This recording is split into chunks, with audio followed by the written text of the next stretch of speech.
이 시스템 안에 숨겨진 합법적 루프홀, 그러니까 이 빈틈을 아는 자산가들은 수천만 원의 세금을 아끼면서 한도 없이 돈을 빼내고 있거든요. 반면에 이 정보를 모르는 사람들은 난 아직 젊으니까 혹은 60세 진짜 은퇴 시점까지 착실하게 기다려야지 하다가 완벽하게 세금 폭탄을 맞고 계좌가 묶여버리는 최악의 재앙에 직면하게 되죠. 당신의 상황을 당장 점검해야 하는 이유가 바로 여기입니다.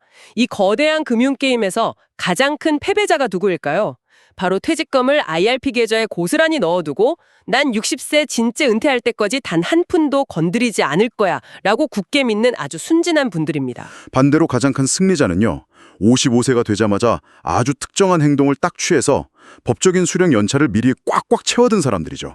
이 차이가 진짜 어마어마합니다. 좋아요. 이 상황의 근본적인 원인부터 바로 파헤쳐보죠. 지금 우리가 띄워놓고 분석 중인 이 자료의 타임라인을 한번 따라가 보십시오. 만 55세 지점에 아주 기가 막힌 비밀이 하나 숨어 있습니다. 네, 소득세법 시행령 제187조의 3을 보면 과세당국에 남겨둔 아주 치명적이고 또 완벽하게 합법적인 허점이 존재합니다. 연금 실제 수령 연차를 계산할 때 법적으로 최소 인출 금액이라는 기준을 아예 안 만들어뒀다는 거죠? 맞습니다. 아예 설정 자체를 안 해뒀어요. 잠깐만요. 이게 솔직히 이해가 잘 안 되는데요. 최소 인출금액 기준이 없다는 게 정확히 현실에서 무슨 뜻입니까? 제가 만약 55세가 되는 그날 IRP 계좌에서 단돈 1만 원, 그러니까 국밥 한 그릇 값만 딱 인출해도 뭔가 마법 같은 변화가 생긴다는 건가요? 정확합니다. 당신이 55세에 도달한 바로 그날 계좌에서 딱 1만 원만 인출해 보십시오. 국세청의 그 거대한 조세 시스템은 당신이 뺀 그 1만 원을 보는 순간 아, 이 사람은 드디어 공식적으로 연금 수령을 시작한 1년 차구나 라고 완벽하게 인정해버립니다. 와, 이거 정말 황당하면서도 대단하네요. 아니, 국가의 그 깐짠한 세금 시스템이 고작 국밥 한 그릇 값인 1만 원에 공식적인 작동을 시작한다고요? 네, 약간 코미디 같기도 하지만 현실입니다. 흥미로운 지점은 바로 여기부터예요. 이게 당신의 지갑을 지키는 구체적인 무기가 되거든요. 어떤 식으로 무기가 되는 거죠?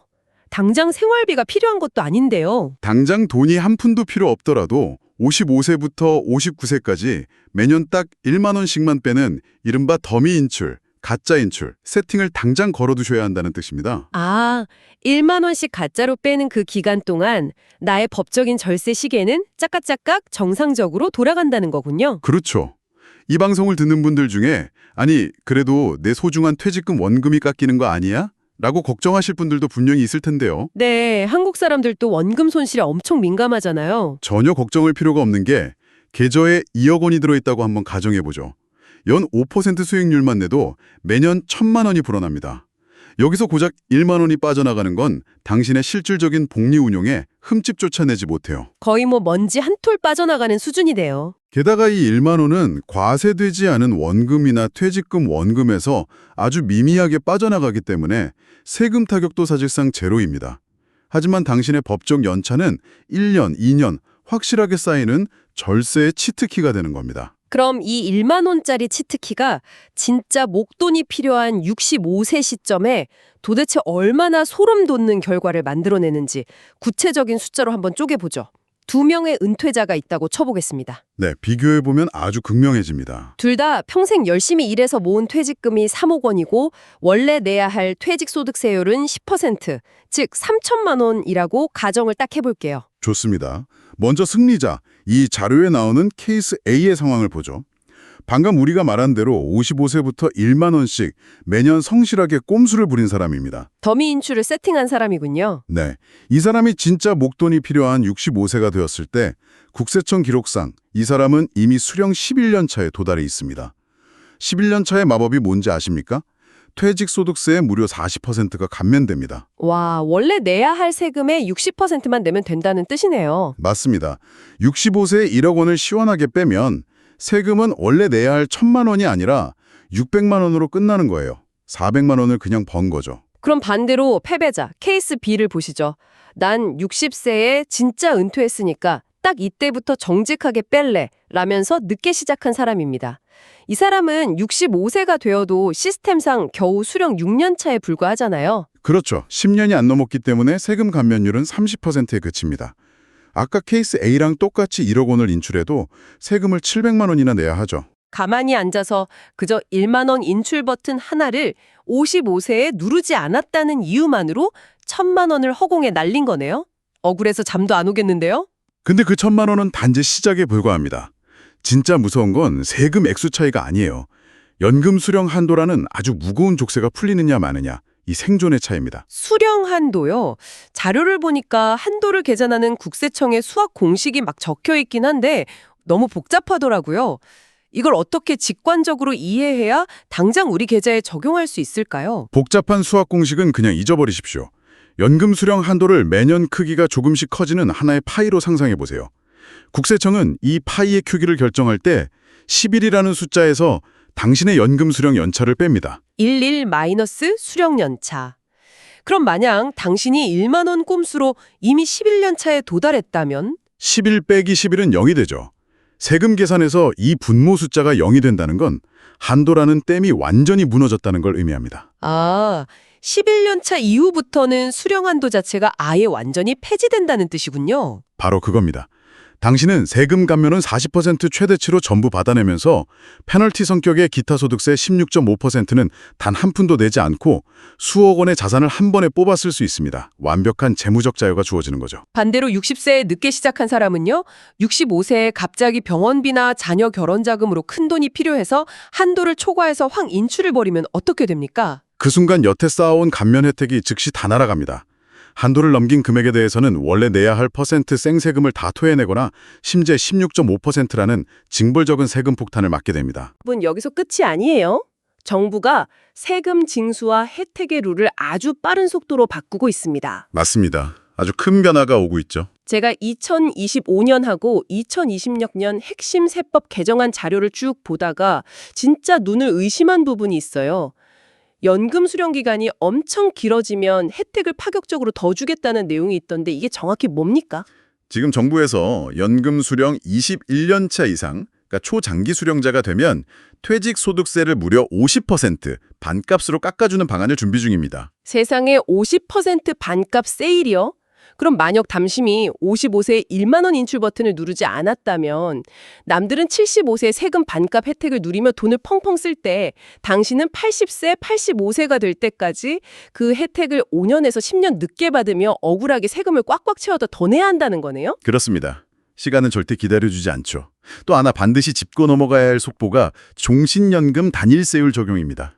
기존에는 55세부터 69세까지는 5.5%, 80세 이상은 3.3% 이런 식으로 나이에 따라 연금 소득세가 다 달랐잖아요. 네, 나이가 들수록 세금을 깎아주는 구조였죠. 하지만 개정안은 나이 불문하고 당신이 종신연금을 선택하기만 하면 무조건 3.3% 단일세율로 일괄 적용해줍니다. 정부가 어떻게든 은퇴자들의 돈이 일시금으로 한 번에 빠져나가지 못하게 종신연금으로 꽉 묶어두려고 아주 강력한 당근을 던지는 거군요. 정확한 분석입니다.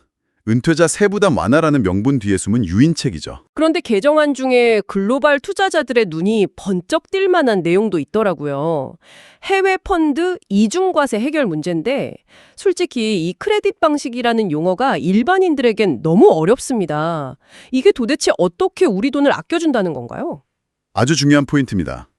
기존에는 IRP 계좌에서 해외 ETF나 펀드에 투자했다가 배당을 받으면 해외에서 먼저 세금을 한 번 떼이고 나중에 한국에서 연금 탈 때 또 세금을 내는 억울한 이중과세 문제가 있었습니다. 투자자 입장에선 피눈물 나는 상황이었죠. 이중어로 뜯기는 거니까요. 그런데 2025년 7월부터 시행되는 이 크레딧 방식은 이걸 완벽하게 해결합니다. 구체적으로 어떻게 해결하나요? 정부가 우리가 낸 세금을 현금으로 돌려주기라도 하나요? 현금을 주는 건 아니고요. 정부가 일종의 가계부를 쓴다고 생각하시면 됩니다. 해외에서 당신이 납부한 세금, 대략 14% 중 9% 정도를 국세청이 이 사람은 이만큼 세금을 냈음 하고 공제정리객으로 누적해서 장부에 기록해둡니다. 마일리지를 쌓아두는 거네요. 네, 그리고 당신이 나중에 실제로 연금을 인출할 때 그 누적된 장부 금액만큼 당신이 한국에서 내야 할 세금에서 바로 차감해주는 겁니다. 연금 계좌로 글로벌 자산에 투자하는 분들에겐 이건 엄청난 절세 무기, 그야말로 게임 체인저가 되는 거죠. 와, 글로벌 투자 혜택이 엄청나네요. 하지만 정부가 항상 당근만 줄 리는 없잖아요. 사적연금 1,500만 원 초과 규정, 이 부분을 분석할 때는 약간 소름이 돋던데요. 네, 아주 날카로운 지적입니다. 한도를 넘기면 구체적으로 어떤 끔찍한 일이 벌어지나요? 당신이 세액공제 받은 원금과 운용 수익을 합쳐서 1년에 1,500만 원, 즉 한 달에 125만 원 꼴인데 이걸 초과해서 인출하는 순간 당신은 아주 잔혹한 선택의 기로에 서게 됩니다. 최저 6.6%에서 최대 49.5%에 달하는 종합과세의 늪으로 빠질 건지 직접 결정해야 합니다. 1,500만 원에서 단 1원이라도 넘기는 순간 최대 절반을 세금으로 뜯길 수도 있는 종합과세 대상자가 될 위험에 처한다는 거네요. 정말 섬뜩합니다. 당신이 철석같이 믿고 의지하던 국민연금이나 공무원연금 같은 공적연금을 한번 생각해 보십시오. 그거 받는 순간 수령액의 절반, 즉 50%가 당신의 공직적인 소득으로 고스란히 잡혀버립니다. 소득으로 잡히면 바로 피부양자 자격 박탈당하고 지역가입자로 전환돼서 건보료가 수십만 원씩 폭등하게 되잖아요. 그 주범이 바로 공적연금이라는 거군요. 맞습니다. 하지만 우리가 지금까지 줄기차게 이야기한 IRP나 연금저축 같은 사적연금은 어떨까요? 건보료 산정에서 다르게 처리되나요? 여기가 오늘 내용의 하이라이트입니다. 이 사적연금 계좌에서 나오는 돈은 현재 건강보험료 부과 대상에서 완벽하게 제외되어 있습니다. 완벽하게요? 네, 아무리 수억 원을 굴려서 연금을 매달 팍팍 빼서도 당신의 건보료에는 단 1원도 영향을 주지 않습니다.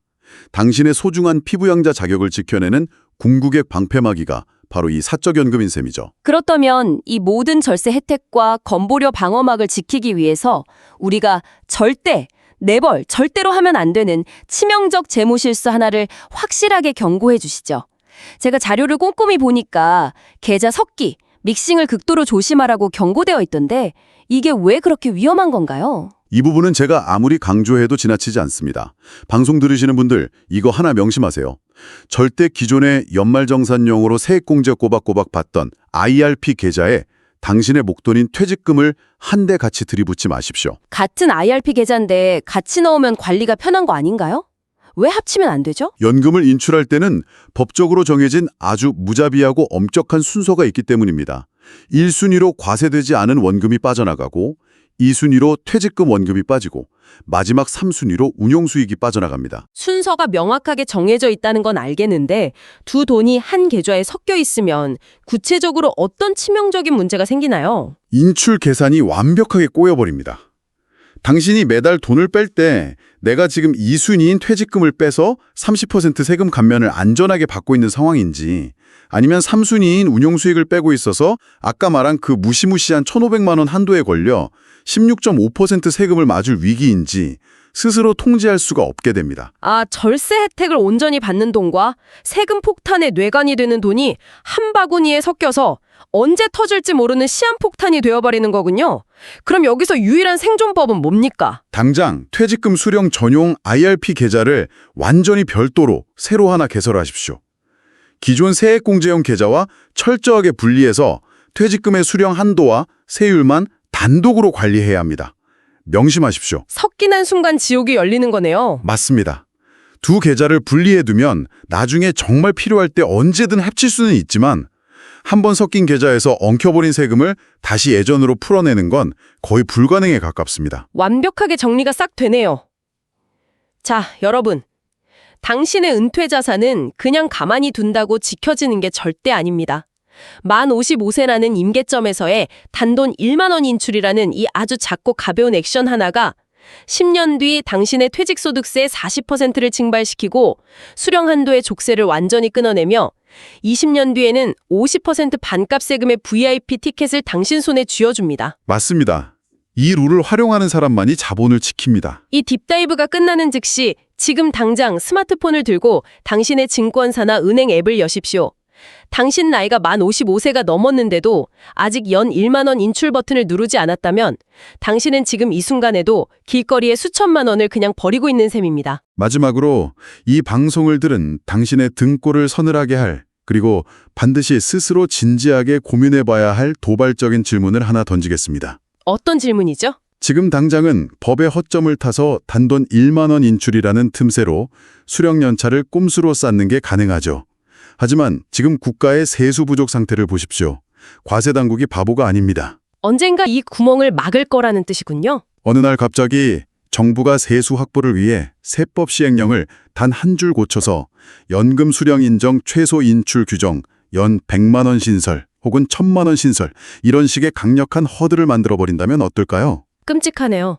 만약 그 새로운 법이 과거로 소급 적용이라도 된다면 당신이 1만 원씩 빼면서 이미 안전하게 확보해뒀다고 믿었던 그 법적 연차가 하루아침에 0으로 리셋되어 버릴 수도 있다는 뜻입니다. 정부의 법망이 완전히 닫히기 전에 가장 빠르고 영리하게 합법적 혜택을 선점하는 것만이 유일한 생존법입니다. 당신의 지갑은 지금 과연 안전합니까? 머뭇거릴 시간이 없습니다. 당장 당신의 계좌를 확인하십시오.